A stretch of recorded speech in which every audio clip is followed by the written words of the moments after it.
네, 부활절 맞이해서 기쁘신가요? 네. 저는 사실 상당히 말로 다 할 수 없이 기쁩니다. 왜냐하면 고난주간이 끝났기 때문에 목사님도 안 계시고 일도 많고 페트로스 개말 연합예배 갑자기 성찬식도 해야 하고 너무 많은 일이 폭풍과 같이 지나가는데 예, 저 이번 주 끝나서 너무 말로도 할 수 없이 예, 너무너무 기쁩니다.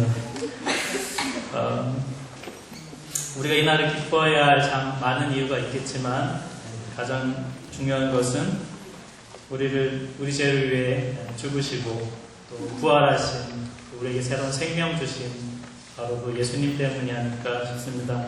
이 부활이 다른 것보다 우리의 죄를 영원히 해결해버린 한 번의 사건으로 영원히 우리의 죄를 해결한 놀라운 사건이기 때문에 우리가 너무나 기뻐함이 당연히 마땅한 그런 사건입니다. 사실 우리는 익히 교회로부터 예수님의 부활에 대해서 이야기를 참 많이 들어왔기 때문에 부활을 너무 당연하게 받아들이고 그리고 그것이 사실이라고 굳게 믿고 확신을 합니다.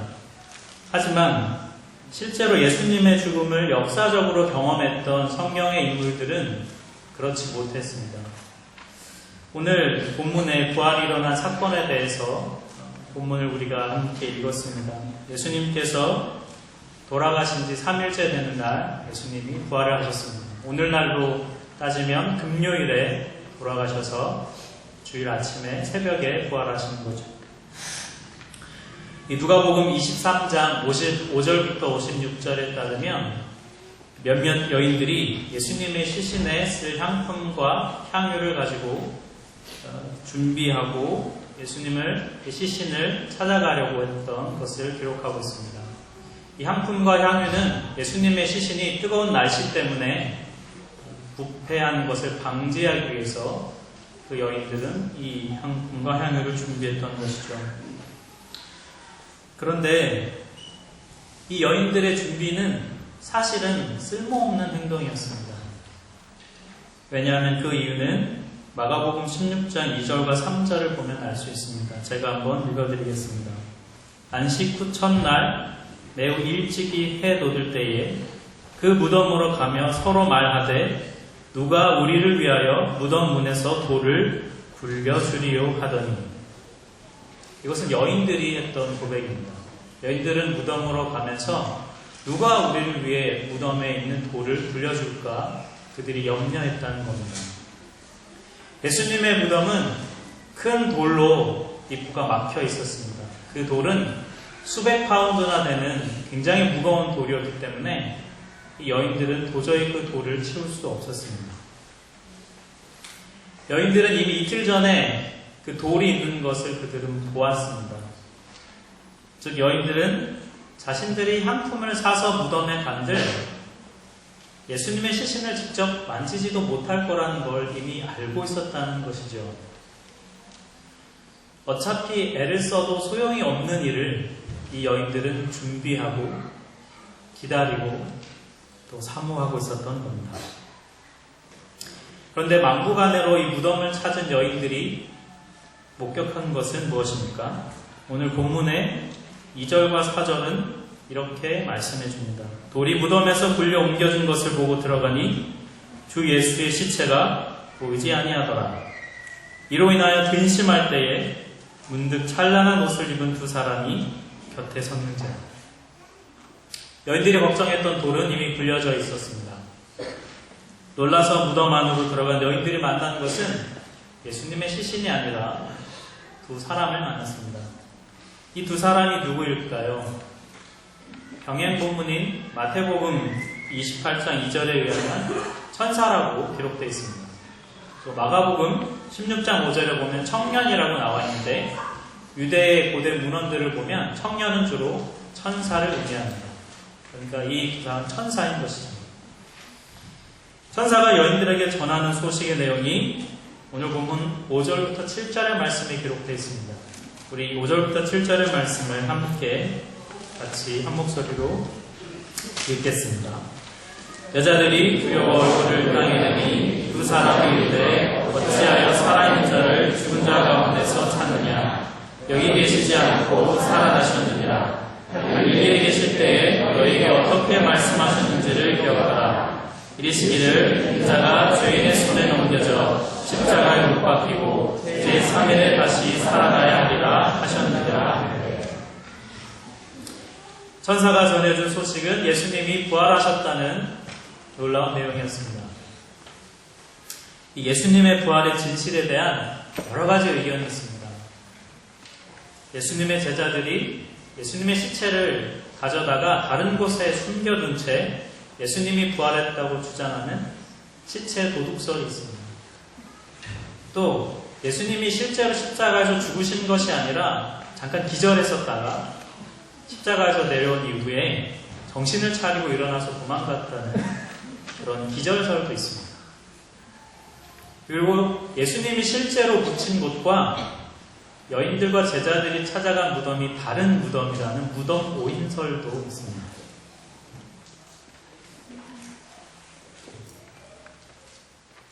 이 모두가 예수님의 부활을 인정하지 않는 견해입니다. 왜 이런 견해들이 있을까요? 예수님의 부활을 믿을 수가 없기 때문입니다. 어떻게 죽은 사람이 살아날 수 있느냐는 것이죠. 그리고 대부분 이런 의견을 제시했던 사람들은 예수님을 부인하고 하나님의 아들이자 구세주이심을 부인하는 그런 반박하는 사람들이 대부분이었습니다. 그들은 예수님의 부활을 믿지 않았습니다. 그런데 예수님의 부활을 믿지 않은 사람은 그런 사람들뿐만이 아닙니다. 예수님과 함께했던 자들 역시 예수님의 부활을 믿지 않았습니다. 오늘 본문에 등장하는 여인들이 무덤을 찾아간 이유가 무엇입니까? 여인들은 부활한 예수님을 만나러 간 것이 아닙니다. 예수님을 애도하려고 찾아갔습니다. 여인들은 예수님의 부활을 믿지 않았습니다. 이 여인들은 예수님이 가시는 곳에 대부분 동행하고 아마도 제자들을 통해서든 아니면 직접적으로든 예수님에게 내가 죽고 부활할 것이라는 그 말씀을 분명히 들었을 것입니다. 하지만 여인들은 믿지 않았습니다. 제자들도 마찬가지였습니다. 오늘 본문 6절에 천사가 말합니다. 예전에 갈릴리 계실 때 너희에게 했던 그 말씀을 기억해라. 무슨 말씀을 하셨을까요? 마가복음 14장 27, 28절에 보면 이렇게 기록되어 있습니다. 제가 읽겠습니다. 예수께서 제자들에게 이르시되 너희가 다 나를 버리리라. 이는 기록된 바 내가 목자를 치리니 양들이 흩어지리라 하였습니다. 그러나 내가 살아난 후에 너희보다 먼저 갈릴리로 가리라. 예수님은 제자들이 다 자기를 버릴 거라는 걸 알고 계셨습니다. 그리고 절망에 빠진 너희들이 갈릴리로 갈 것인데 내가 먼저 너희들보다 거기로 가겠다고 말씀하셨는데 이 말씀을 기억하라는 것입니다. 이 말씀을 여인들이 돌아가서 제자들에게 전했습니다. 하지만 제자들은 믿지 않았습니다. 오늘 본문 11절을 보니 사도들은 그들의 말이 허탄한 듯이 들려 믿지 아니하였다라고 성경은 기록합니다. 예수님께 3년을 배운 제자들마저도 예수님의 부활을 믿지 않았습니다. 예수님의 부활은 정확하게 예고된 것이었습니다.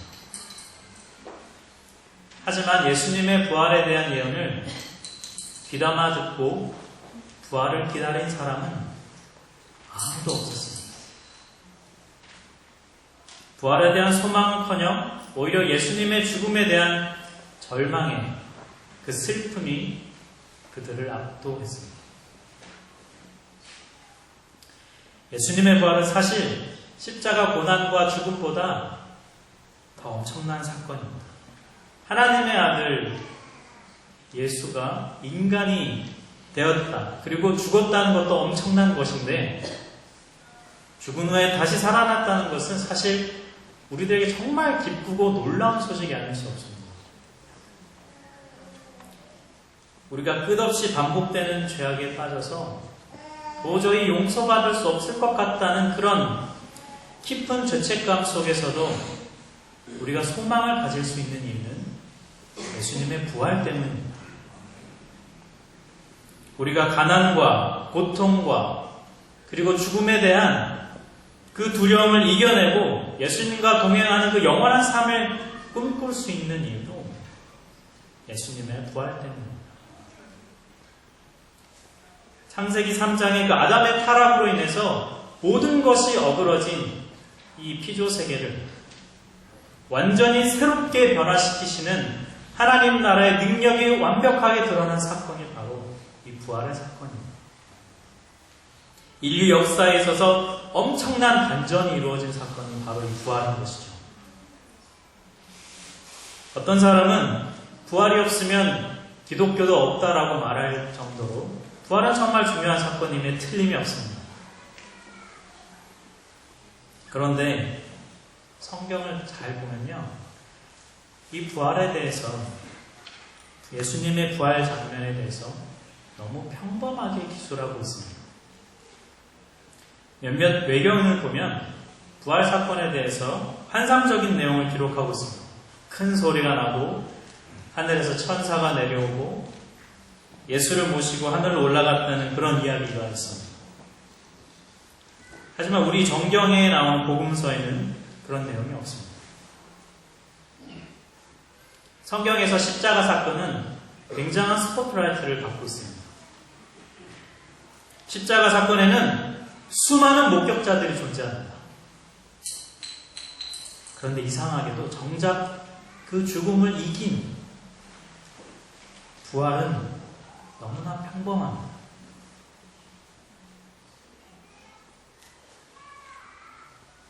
예수님께서 부활하는 그 현장을 목격한 사람이 아무도 없다는 것은 좀 이상하지 않습니까? 우리가 이걸 어떻게 받아들여야 할까요? 인간의 삶에 대해 설명하는 희노애락이라는 말이 있습니다. 인간의 삶에는 기쁨과 분노, 슬픔과 즐거움이 다 있다는 그런 의미죠. 그런데 이 희노애락 네 가지 감정 중에 무엇이 우리의 삶에 더 많을까요? 기쁨과 즐거움이 더 많은가요? 아니면 분노와 슬픔이 훨씬 더 많은가요?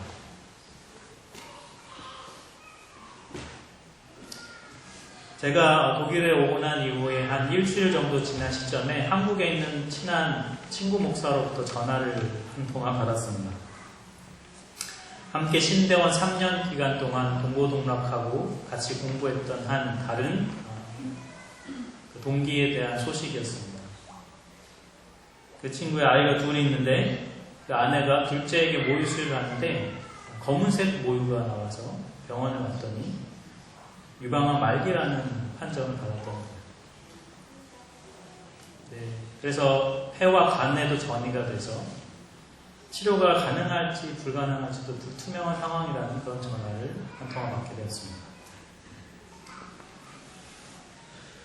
그 친구에게 기도하는데 제 마음 깊은 곳에 절망, 죽음에 대한 절망과 두려움, 그리고 분노가 치밀어 오르는 걸 경험했습니다. 제가 이렇게 기도했습니다. 하나님, 이 친구가 정말 고와 같이 자란 것 아시지 않습니까? 그리고 그 아내 사모님 된 분이 얼마나 성실하고 성품도 좋은지 잘 아시지 않습니까? 근데 왜 이 절망적인 이 일이 왜 꼭 일어나야만 하는 것입니까? 제가 신학적으로 또 성경적인 답을 몰라서 질문한 것이 아닙니다. 그냥 이런 인간의 우리의 삶의 현실이 너무 어이없고 너무 비참하고 너무 슬프고 그 죽음에 대한 공포와 두려움 때문에 저절로 그런 기도가 터져나오더라고요. 제 아내가 그런 일을 당하면 어떻게 할까? 그런 두려움도 제게 몰려오더라고요. 죽음에 대한 공포. 기도하는 가운데 하나님 저한테 이런 말씀을 하시더라고요. 너가 영원한 생명이 있다는 걸 믿느냐? 이렇게 질문하시더라고요. 근데 제가 이렇게 대답했어요. 영원한 생명은 알겠는데요. 그냥 살려내십시오. 아내가 죽으면 그 친구 어떻게 삽니까? 그 기도를 하면서 제가 제 자신에 대해서 깨달은 것이 있습니다. 예수님의 부활로 인해 주어진 영원한 생명보다 지금 제가 발을 딛고 살아가는 이 땅에서의 삶이 나에게 더 소중하고 중요하게 여기고 있다는 걸 제가 알게 되었습니다. 예수님이 죽고 다시 부활할 것이란 사실을 3번이나 제자들이 듣고도 그들이 믿지 못했던 이유. 우리는요, 눈에 보여야 믿습니다. 손으로 만져보아야 깨닫습니다. 입으로 먹고 마셔야만 만족하는 그런 유한한 인간입니다. 그래서 우리에게는 부활보다 죽음이 사실 더 커 보입니다. 왜냐하면 죽음은 우리 눈앞에 닥친 현실이지만 부활은 언젠가 이루어질 먼 미래에 불투명한 일처럼 느껴지기 때문입니다. 그런 우리가 이 부활을 어떻게 받아들여야 할까요? 오늘 본문에 나온 여인들을 보면 우리는 그 해답을 발견할 수 있습니다. 이미 말씀드린 것처럼 여인들은 부활한 예수님을 만나러 간 것이 아닙니다. 여인들은 죽은 예수님을 위해 애도하기 위해 무덤을 찾았습니다. 이 구절을 묵상하는데 주님께서 저에게 이런 깨달음을, 이런 생각을 주셨습니다. 비록 여인들이 예수님의 부활을 믿지는 않았지만 그래도 예수님을 끝까지 사랑했구나. 네, 여인들은 예수님을 사랑했습니다. 얼마나 사랑했으면 무덤 돌도 옮기지 못할 걸 알면서도 그들은 향품과 향유를 사들고 막무가내로 그 무덤을 찾아갔습니다. 앞뒤 죄지 않고 몸부터 가는 것은 그들이 얼마나 예수님을 사랑했는지 성경은 우리에게 얘기해 주고 있습니다. 그런 여인들에게 어떤 일이 일어났을까요? 요한복음 20장 14절 18절을 보면요, 이 여인 중에 한 명인 마리아가 부활하신 예수님을 처음으로 만나는 그 은혜를 그 여인이 누립니다. 이 사건은 우리에게 이런 메시지를 줍니다. 부활을 믿지는 않았지만 죽은 그 예수님의 시체라도 끝까지 사랑했던 그 마리아는 부활하신 예수님을 만났습니다. 그리고 진짜 부활을 경험하고 그 믿음에 이르렀습니다. 예수님은 당신에 대한 부족한 믿음이지만 그래도 끝까지 사랑했던 이 여인들을 찾아가셔서 그 사랑을 믿음으로 이어가셨습니다. 사랑하는 우리 교회 성도인 여러분, 우리는 참 믿음이 부족합니다. 하나님이 우리에게 많이 말씀하시죠. 내가 너를 사랑한다. 내가 너를 책임진다. 내가 너를 인도한다. 내가 너를 지킨다. 내가 너와 함께한다. 끝없이 말씀하시지만 정작 주님을 찾아야 할 그 상황이 되면 우리는 깊은 두려움과 불안 가운데 빠져드는 그런 유한하고 연약한 그런 존재입니다. 아무리 하나님이 말씀하셔도 우리는 믿기 힘들어합니다. 그래도 주님을 사랑하려고 발버둥 쳐야 합니다. 믿음이 부족해도 사랑하려고 애를 써봐야 합니다. 무모하게 예수님을 끝까지 사랑했던 여인들처럼 우리도 그렇게 주님 앞에 나아가야 합니다. 사랑하려고 애를 쓰면 믿음이 생깁니다. 죽음의 절망이 아무리 크고 부활은 보이지 않는다고 해도 사랑하면 믿음이 자랍니다. 비록 은밀하게 진행됐지만 부활은 일어났습니다. 아무도 모른다고 해서 하나님이 아무 일도 행하시지 않는 것은 아닙니다. 내가 모른다고 해서, 내 눈에 보이지 않는다고 해서, 내 손에 잡히지 않는다고 해서 그것이 없는 것이 아닙니다. 내가 느껴지지 않아도 부활하신 예수님은 우리 안에 살아계십니다. 아멘. 나는 가만히 있어도 하나님은 멈추시지 않습니다. 세상이 예수를 죽여도 하나님은 그를 다시 살리셨습니다. 죽음을 이기고 부활하신 예수님은 죽은 것 같은 우리 안에 찾아오셔서 부활의 생명을 오늘도 우리에게 주고 계십니다. 내가 아무리 예수님이 없는 것처럼 살아도 부활하신 예수님은 여전히 우리 안에 오늘도 살아계십니다. 우리 함께